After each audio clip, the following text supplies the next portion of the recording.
இப்போது தமிழர்களை பற்றியும் சாதிகளை பற்றியும் பேசிகிட்டு இருக்கிறதுனால இந்த கேள்வி எனக்கு தோணுது இப்போதைக்கு. ஆரம்ப காலத்தில் தமிழர்கள் வந்து ஒரு 4 குடிகளாக தான் இருந்தாங்க. பாணன், பறையன், துடியன், கடம்பன் அப்படின்ட்டு ஒரு 4 குடிகளாக தான் இருந்தாங்க. அதிலிருந்து மீதி இப்போ நீங்கள் சொன்ன இந்த 96 ஜாதிகள் இருக்குதுன்னு சொன்னீங்க. இதிலிருந்து இந்த 4 எத்தனை சாதி இருக்கு தெரியலையே, இல்லையே தெரியாது எனக்கு.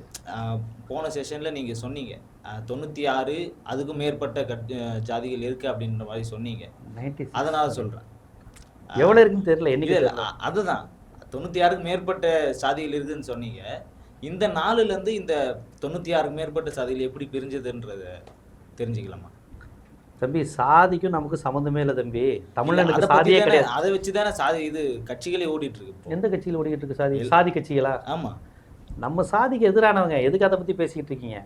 சாதிங்கிற வார்த்தையே தமிழனு கிடையாது. ஆரியர்கள் வந்ததுக்கு அப்புறம் தான் சாதிங்கிற வார்த்தை தமிழ் வார்த்தையே கிடையாது. ஜாதி தான். நம்ம அதை போடுறோம்.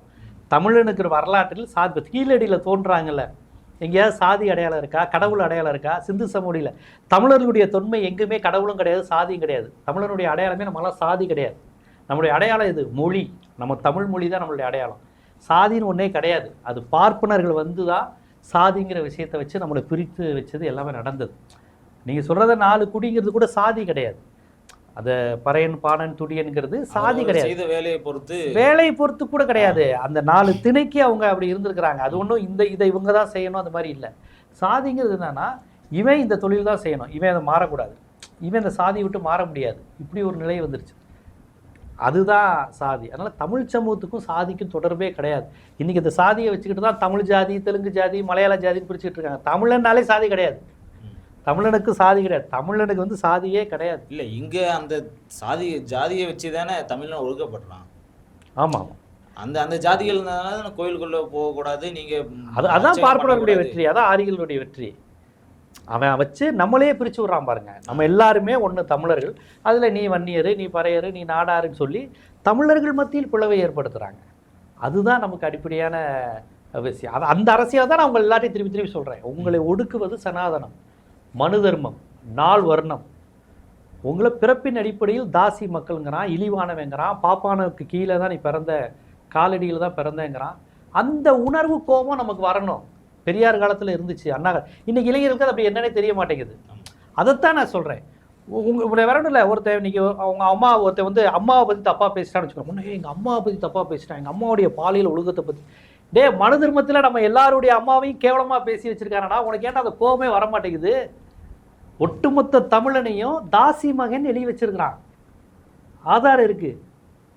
இதை நமக்கு கோபம் வருவதில்லை. ஆனால் நம்ம வந்து முற்போக்காளர்களை பார்த்து இவர் இப்படி பேசிட்டார், ஒட்டுமொத்தமாக நம்மளை இழிவுபடுத்தி இருக்கு. அந்த தத்துவத்தை நியாயப்படுத்தி ஒரு கட்சி இருக்கு, RSS இந்துத்துவம்னு. அதோட தத்துவம் என்னது? நீங்கள்லாம் கேவலமானவங்க, நம்ம எல்லாருமே கீழ் ஜாதி, நம்ம எல்லாம் பாப்பானுக்கு கீழே பிறந்தவங்க. இதை சொல்றதுக்கு ஒரு கட்சி இருக்கு. பிராமணர்கள் மட்டும்தான் உயர்ந்தவர்கள் சொல்வதற்கே ஒரு கட்சி நடத்திக்கிட்டு இருக்கிறாங்க, RSS. நீங்கள் அந்த அபாயத்தை புரிந்து கொள்ளணும். அவன் அதனால தான் கிறிஸ்டின் முஸ்லீம் வெறுப்பாக தூண்டி விடுறாங்க. கிறிஸ்டினையும் முஸ்லீமையும் வெறுப்பாக கூட நீங்கள் அதை கேட்கணும். நாங்கள் இந்துக்கள் தானே, எங்களை நீ சமமாக நடத்துறியா? வழிபாட்டு உரிமை இருக்கா? ஆன்மீக உரிமை இருக்கா? எங்கள் தமிழ் மொழி வழிபாட்டு மொழியாக இருக்கா? எதுவுமே நமக்கு கிடையாது. இதையெல்லாம் செய்கிறது டெல்லி ஆதிக்கம். அதை எடுத்து தான் பெரியார், அண்ணாலேருந்து இன்னைக்கு வரையும் நம்ம போராடிக்கிட்டு இருக்கோம். இதை ஏதோ ஒரு அரசு கையில் மட்டும் கொடுக்கக்கூடாது, நம்ம எல்லாரும் சேர்ந்து செய்யணும். நம்ம எல்லாருக்கும் அந்த இது உண்டு. இது திமுக சார்பு, திமுக எதிர்ப்பு, இடதுசாரி சார்புலாம் கிடையாது. நம்ம சுயமரியாதை சார்ந்த விஷயம். அதை நம்ம கேள்வி எழுப்பியே ஆகணும். வணக்கம் சார், என் பேர் கோகிலா. எனக்கு என்ன ஒரு டவுட் இருக்குன்னா, இப்போ நீங்கள் போன செஷனில் சொன்னீங்க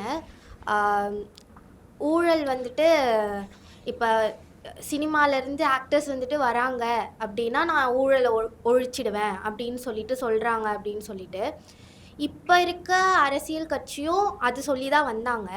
இப்போ எல்லாமே கிளியர் ஆயிடுச்சா கேட்குறேன். இல்லை, ஊழல் அப்படிங்கிற விஷயம் வந்து இந்தியாவில் ஊழல் இல்லாத கட்சின்னு ஒரு கட்சியே கிடையாது. ஊழல் இல்லாத கட்சிங்கிறது கிடையாது. ஊழலுங்கிறது என்னது? குடும்பத்தில் ஊழல் இருக்குது, தெருவில் ஊழல் இருக்குது, அரசு அதிகாரிகளில் ஊழல் இருக்குது. ஊழலுங்கிற கான்செப்டை இவங்க எப்படி புரிஞ்சுக்கிறாங்க? கவர்மெண்ட் சர்வெண்ட்டு, அரசு அதிகாரி இந்த கம்யூனிட்டி சர்டிஃபிகேட் இதெல்லாம் வாங்க போகும்போது அவன் 100 ரூபா கொடுத்தா காரியம் ஆகுங்கிறான்ல, இதுதான் ஊழல் நினச்சிக்கிட்டு இருக்கிறான். அது கிடையாது. திருப்பி திருப்பி சொல்கிறேன், கோவிலில் உண்டியல் போடுறது ஊழலில் வருமா நேர்மையில் வருமா? கோவில் உண்டியலுக்கு எதுக்கு ஊழல் பணம் போடுறீங்க? கோவிலில் உண்டியலை போடுங்கன்னு சொல்லிட்டு நிர்மலா சீதாராமன் போகிறாங்க, அது ஊழல் பணம் இல்லையா? கோவில் உண்டியில் பணம் போடுறவனுக்கு கணக்கு இருக்கா? லட்ச லட்சமாக போடுறான், அவன் எப்படி சம்பாதிக்கிறான்? ஊழலுக்கான கேள்வி நீங்கள் எங்கேருந்து கேட்கணும்?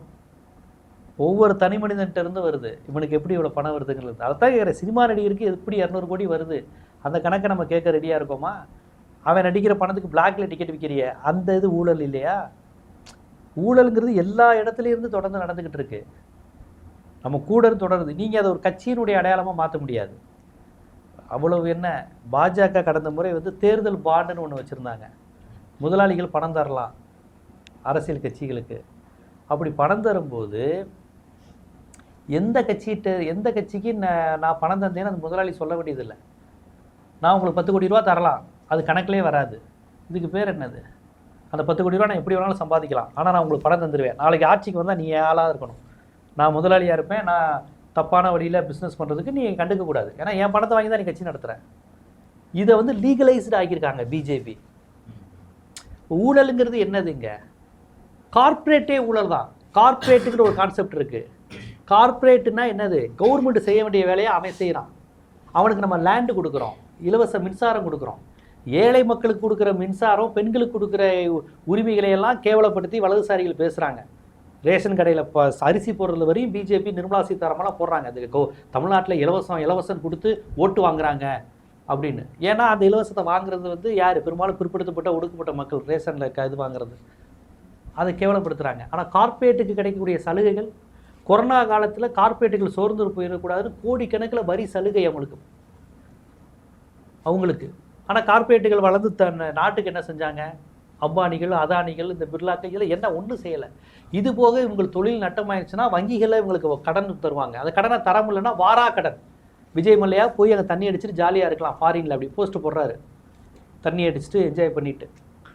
ஊழல் இதுலேருந்து ஆரம்பிக்குதுங்க. இன்றைக்கி நடிகர்கள் ஊழல், இந்த ஊழலை என்னைக்காவது பேசியிருக்காங்களா? சர்க்கார் படத்தில் நான் கார்ப்பரேட் கிரிமினலுங்கிறாரு. கார்ப்பரேட்டை பெருமைப்படுத்திட்டு அரசியல்வாதிகளை விமர்சிக்கிறாரு. ஆனால் கார்ப்பரேட்டுங்கிறது யார்? விஜய் மல்லையா கார்ப்பரேட்டு தான். கார்ப்பரேட்டுங்கிற அமைப்பே எளிய மக்களுக்கு எதிரானது. கார்ப்பரேட்டுங்கிற சிஸ்டத்தில் நீங்கள் ரிசர்வேஷன் கேட்க முடியாது, தமிழர்களுக்கான பிரதித்துவம் கேட்க முடியாது. அது ஒரு எவனோ ஒரு எம்என்சி, யார் முதலாளின்னு அவனுக்கே தெரியாது. அப்போ கார்ப்பரேட்டுங்கிற கான்செப்ட் எப்படி முதலாளித்துவவாதிகளுக்கு சாதகமாக இருக்குது? அதுவும் இந்தியா மாதிரி நாட்டில் கார்ப்பரேட்டுங்கிறது குறிப்பிட்ட சாதிக்கு மட்டும் இருக்கும். இப்போ மற்ற நாடுகள்லாம் முதலாளிகளாக யார் வேணாலும் ஆகலாம். ஆனால் இந்தியாவில் முதலாளிகளாக யார் ஆக முடியும்? ஒரு முனியாண்டியும் மாயாண்டியும் குருசாமியும் ஆயிட முடியுமா? பேருக்கு பின்னாடி ஷர்மான்னு இருக்கணும், பேருக்கு பின்னாடி பாண்டேன்னு இருக்கணும், குறைந்தபட்சம் ஐயர்னு இருக்கணும், ஐயங்கார்னு இருக்கணும், சாஸ்திரின்னு இருக்கணும். நான் சொன்னது எதுவும் பொய் கிடையாது.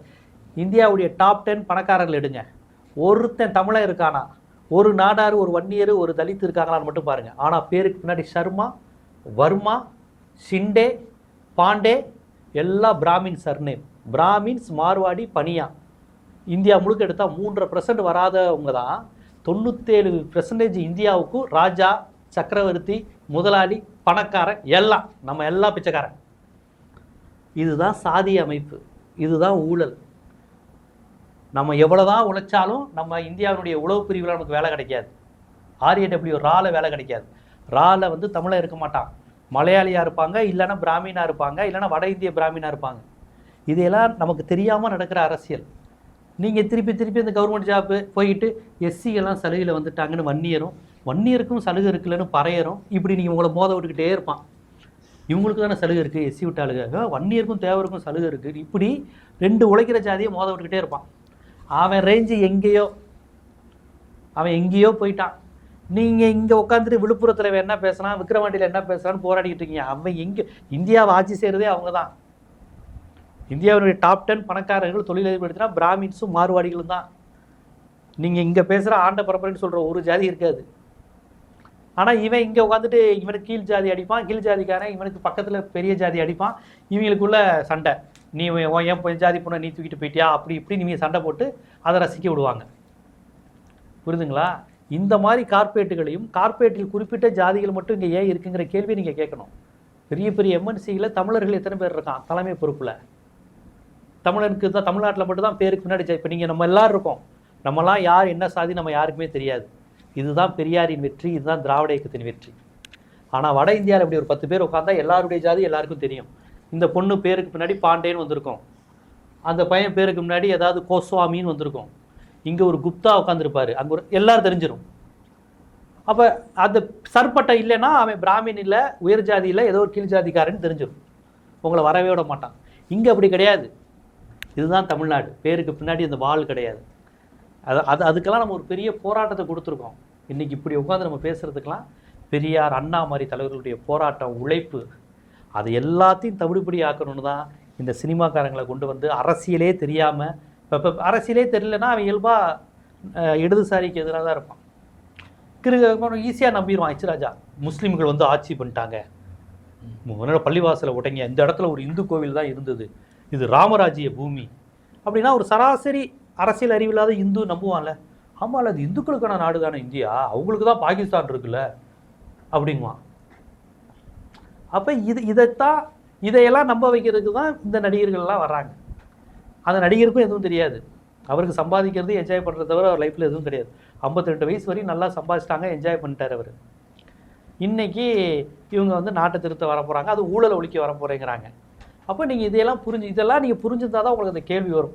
இல்லைன்னா அந்த நடிகரை பற்றி டிவியில் அந்த க்ரௌடை காமிக்கும் போது முடிஞ்சு இனிமேல் திராவிட கட்சிகளே கிடையாது, அவர் தான் அவர் முதல் மீட்டிங்கில் 10% ஓட்டுனாங்க, 2வது மீட்டிங்கில் அவருக்கு 32%, இப்போ 45% தாங்க. நான் என்ன கேட்குறேன், எதுக்கு எலெக்ஷனை வச்சுக்கிட்டு விஜய் தான் சிஎம்னு அறிவிச்சிட்டு போயிடலாம்ல.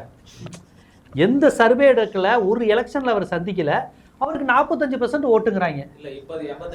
85 போயிருச்சு. அப்போ எலெக்ஷன் வேணாங்கிறேன் நான். எதுக்கு செலவு பண்ணிக்கிட்டேன், இவர் தான் சிஎம்னு அறிவிச்சிட்டு போயிருங்க, புசியானது உள்துறை அமைச்சர்னு அறிவிச்சிட்டு போங்க, நாடு விளங்கிடும். அதனால் இந்த மாதிரி பிம்பங்கள்லேருந்து நீங்கள் விடுபடணும்னா நம்ம தமிழ்நாடு வரலாறு, நம்ம தமிழ்நாடு தேர்தல் வரலாறு, தந்தை பெரியார் வரலாறு, நம்ம மொழிக்காக என்ன போராடி இருக்கோம், இன்றைக்கி நமக்கு கிடைக்கக்கூடிய reservation BC, MBC, SC, ST, டிஎன்டிங்கிற அந்த பிரிவுக்காக நம்ம எவ்வளோ போராடி இருக்கிறோம், நமக்கு என்ன அவமானங்கள் ஏற்பட்டது, அது பெண்கள் தமிழ்நாட்டில் இந்த அளவுக்கு படிக்கிறது எப்படி, வேறு எந்த ஸ்டேட்லேயும் பெண்கள் இவ்வளோ பெரிய உயர் படிப்பு டாக்டர்லாம் கிடையவே கிடையாது. அப்படியே படித்தாலும் பிராமின்ஸ் பொண்ணுங்க மட்டும் தான் படிச்சிருப்பாங்க. இந்த வன்னியரோ பறையர்லாம் இந்த அளவுக்கு படிக்கிறாங்கன்னா அது யார் காரணம்? உடையார், தேவர்லாம் இந்த அளவுக்கு வந்ததுக்கு பெரியார் இயக்கம், திராவிட இயக்கம் தான். ஏன்னா பெண்களை படிக்க வைக்கிறதுக்காகவே ஒரு இயக்கம். அதனால தான் அந்த தம்பிகிட்ட கேட்டேன், அப்படி ஒரு இயக்கம், அந்த சாதனையெல்லாம் விட்டுட்டு இந்த மினிஸ்டர் சொன்ன அந்த வார்த்தைகள் இதெல்லாம் பிஜேபிக்கு ரொம்ப பிடிக்கும். இந்த மாதிரி கேள்வி கேட்குறது, இதை வச்சே காலி செய்கிறது. உள்ளடக்கத்தை விட்டுட்டு இந்த மேலே இந்த வாரியாக இந்த மாதிரி இப்படி பேசிட்டாங்க அப்படி பேசிட்டாங்கிறது பாஜகவுக்கு ரொம்ப பிடிக்கும். இதை தூண்டி விட்டு ஏன்னா பெண்களுக்காக இந்த திராவிட இயக்கம், இடதுசாரி இயக்கம் என்ன பண்ணுச்சுங்கிறத பேசும்போது அதில் ஒரு சின்னதை வச்சுக்கிட்டு இது தப்பு இல்லையா, இந்த வார்த்தையை எங்களை புண்படுச்சுன்னா, அதாவது கேட்டேன், உங்களை வேசி மகன் 5000 வருஷமாக சொன்னப்போ வராது, இப்போ எப்படி வருது அப்படின்னு. அதனால் நீங்கள் இந்த அரசியல், அந்த ஐடியாலஜி, அந்த கருத்தியலோடு இருந்தீங்கன்னா இந்த வேஷம் கட்டி வரக்கூடிய நடிகர்கள் இவங்க எல்லாரையும் நீங்கள் எளிமையாக புரிஞ்சுக்கலாம். சரி, இப்போ அரசியலில் நீங்கள் எந்த கட்சி ஆட்சிக்கு வந்தால் இந்த நிலையெல்லாம் மாறும்னு நினைக்கிறீங்க? ஆட்சிக்கு வந்தாலும் இந்த நிலையெல்லாம் மாற்றணும் தம்பி, நம்ம தான் தம்பி மாற்றணும். திருப்பி பொறுப்பை யார்ட்டையோ கொடுக்குறீங்க. நீங்கள் அரசியல் உணர்வுடன் இருந்தால் வலதுசாரிகளை பந்தாடலாம், சாதி வெறியர்களை பந்தாடலாம், மத வெறியர்கள், ஆணாதிக்க வெறியர்கள். இந்த உங்கள் மைண்டு பெண்ணிய சிந்தனையாக இருக்கணும். ஒவ்வொரு ஆணும் ஃபெமினிஸ்டாக இருக்கணும். ஆண் பெண் சமங்கிற அந்த அடிப்படை அறிவியல் உணர்வு ஒவ்வொரு ஆம்பளைக்கும் வரணும். அதுக்கு தான் சொன்னேன், இந்த ரீல்ஸு, ஷார்ட்ஸு எல்லாமே நமக்கு எதிராக இருக்குது. சினிமா, ஊடகங்கள், பத்திரிகைகள் எல்லாமே நம்மளை ஒரு இந்து அப்படின்னு சொல்ல வைக்குது. நீ ஒரு ஆம்பளடா, என்ன இருந்தாலும் நீ ஆம்பளடா, இது எல்லாம் சொல்ல வைக்கிறது இந்த சினிமாக்கள். முஸ்லீம் விரோதியை சொல்ல வைக்கிறது சினிமாக்கள். இதுலேருந்து விடுபட்டு தந்தை பெரியாருங்கிற ஆயுதத்தை நீங்கள் கையில் எடுங்க, தமிழ்நாட்டு வரலாறை படிங்க. இதையெல்லாம் படிக்க அதை நீங்கள் இயல்பாகவே எதிர்ப்பீங்க. எந்த கட்சிக்கு ஓட்டு போடணும் போடாதெல்லாம் ரொம்ப சாதாரண மேட்டர் தம்பி.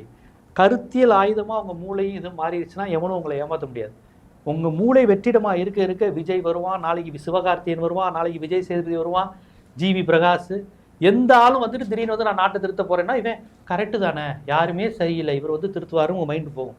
அப்படி போகாமல் இருக்க உங்ககிட்ட பெரியார் இருக்கார், அம்பேத்கர், தமிழ் தேசியம், ஈழ விடுதலை, மொழி உணர்வு, இதெல்லாம் அவங்க மூளையில் இருந்துச்சுன்னா அந்த நடிகர்கள்லாம் அவங்க மூளையை தூக்கி எறிஞ்சிடும், அடைச்சி ஓடு அப்படின்னு வரட்டி விட்டுரும். ஸோ அப்பேற்பட்ட சிந்தனையாளர்களாக நம்ம மாறும்போது எல்லாமே நடக்கும் நமக்கு. இப்போ அம்மா இருந்த டைமில் வந்துட்டு 12th ஸ்டூடெண்ட்ஸ்க்கு வந்துட்டு லேப்டாப் கொடுத்தாங்க. அது ஒரு ஸ்ட்ராட்டஜி மாதிரி. ஏன்னா அவங்க முடிச்சுட்டு போகும்போது அவங்களுக்கு 18 வயசு ஆகிடும், அவங்களுக்கு ஒரு ஓட்டுரிமை வந்துடும். இப்போ அதே மாதிரி தான் வந்துட்டு திமுகவும் வந்துட்டு இது பண்ணுறாங்க.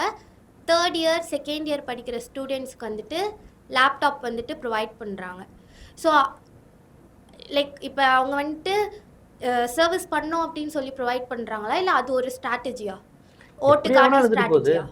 எப்படி வேணாலும் இருந்துட்டு போகுது. அதனால என்ன, உங்களுக்கு லேப்டாப் மூலமாக பெண்களுக்கு வளர்ச்சி வருதா வரலையான்னு மட்டும் பாருங்கள். அவன் எப்படி பண்ணா என்ன, ஓட்டுக்காக பண்ணா என்ன, கொள்கைக்காக பண்ணா என்ன, அவனும் கோவில் அவன் ஒன்றும் போய் பள்ளிவாசல் இடிங்க கோவில் இடிங்கன்னு சொல்லியே, இந்த ஜாதி பெருசு அந்த ஜாதி பெருசுன்னு சொல்லியே, அவனை அடி இவன் அடின்னு சொல்லலையே, உங்களை படிக்க தானே சொல்கிறாங்க.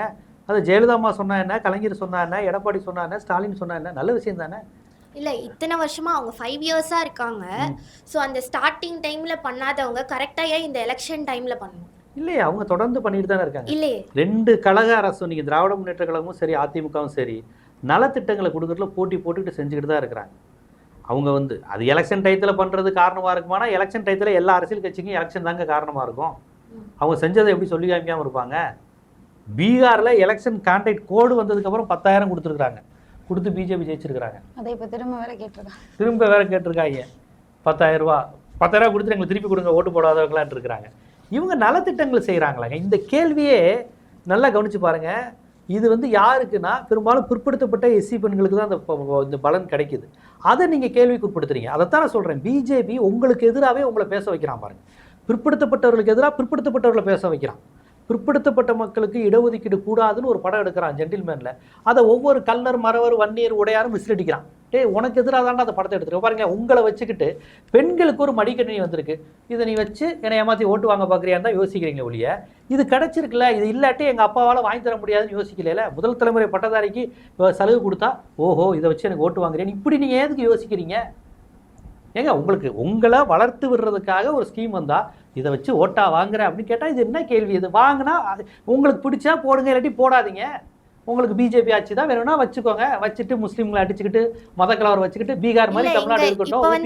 பிஜேபி திமுக மீன்ஸ் ஏடிஎம்கே இது விஜய் அதெல்லாம் பேசல.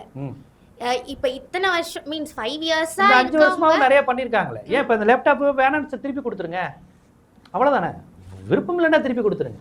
வாங்குறதுக்கு எத்தனையோ குழந்தைங்க ஒவ்வொருத்தவங்களுக்கு ஒரு ஸ்ட்ராட்டஜி இருக்கும் சார். ஸ்ட்ராட்டஜியை வச்சு நீங்க என்னங்க பண்ண போறீங்க? அது யாருக்கு பலன் தருது? இப்ப வந்துட்டு ஒரு ஏங்க பஸ் இலவசம் கொடுத்தாங்க, அப்ப எலெக்ஷன் இருந்ததா? பஸ் பயணம்னு சொல்லி இப்ப அடுத்து எடப்பாடி நான் ஆண்களுக்கும் கொடுக்க போறேங்கிறாரு. நீங்க ஒரு அரசியல் கட்சி இதை பண்ணுச்சுன்னா ஒரு ஓட்டா மாறுமா? ஓட்டா மாறும்னா அப்ப என்ன ஒவ்வொன்றையும் கொடுத்துட்டு எங்களுக்கு ஓட்டெல்லாம் போட்டுறாதீங்கம்மா நாங்கள் சும்மா தான் கொடுத்தோம் சொல்லுவாங்க. இல்லை, உங்களுக்கு கேள்வியே இதனால என்ன பலன்னு யோசிக்காம இதை வச்சு நீ ஓட்டு வாங்க பார்க்குறியா, இப்படித்தான் நீங்கள் யோசிக்கிறீங்க.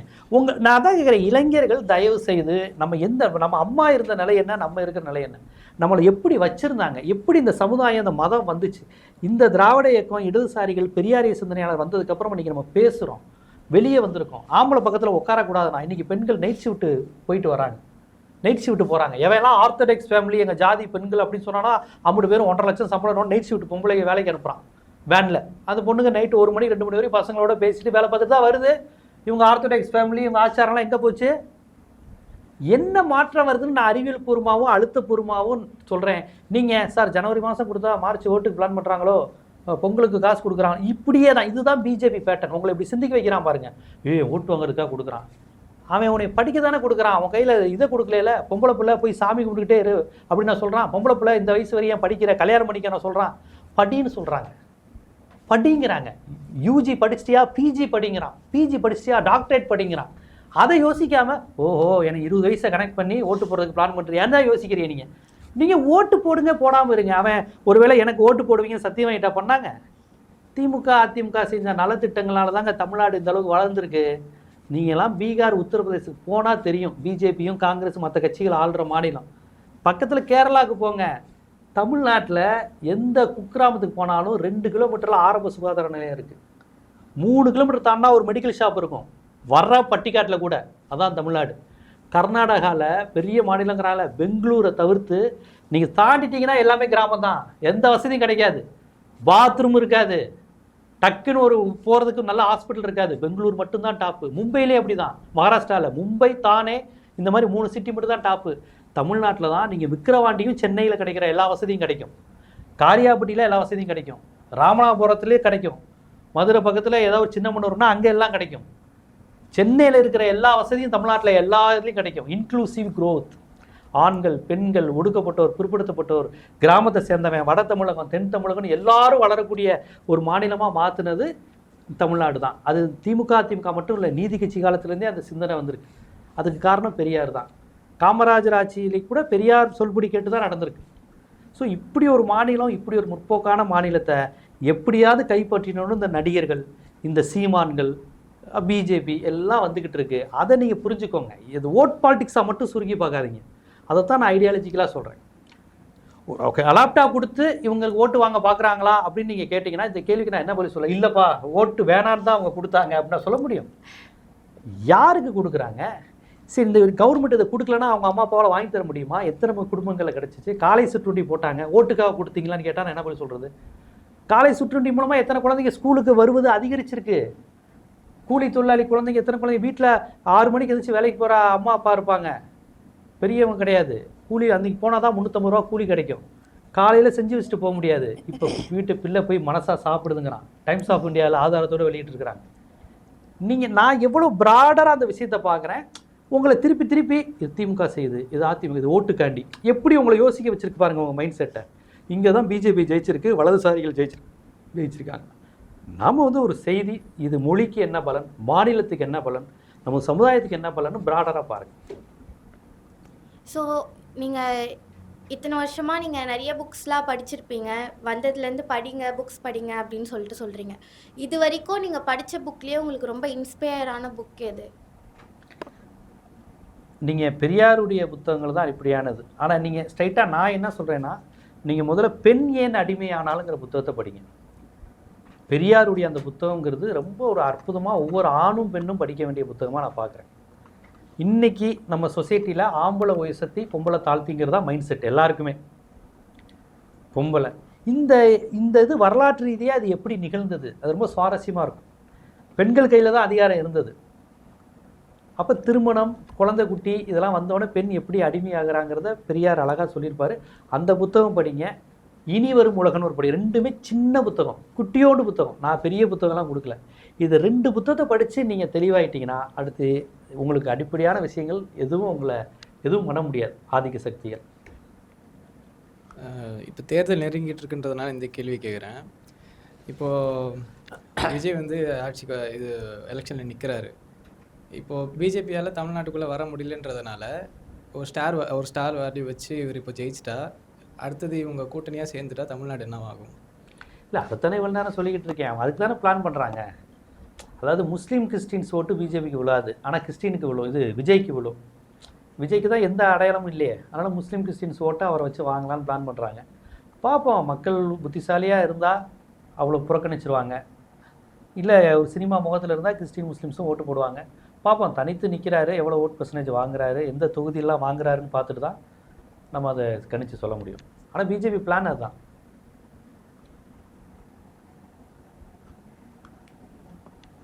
அவ்வளோதானா?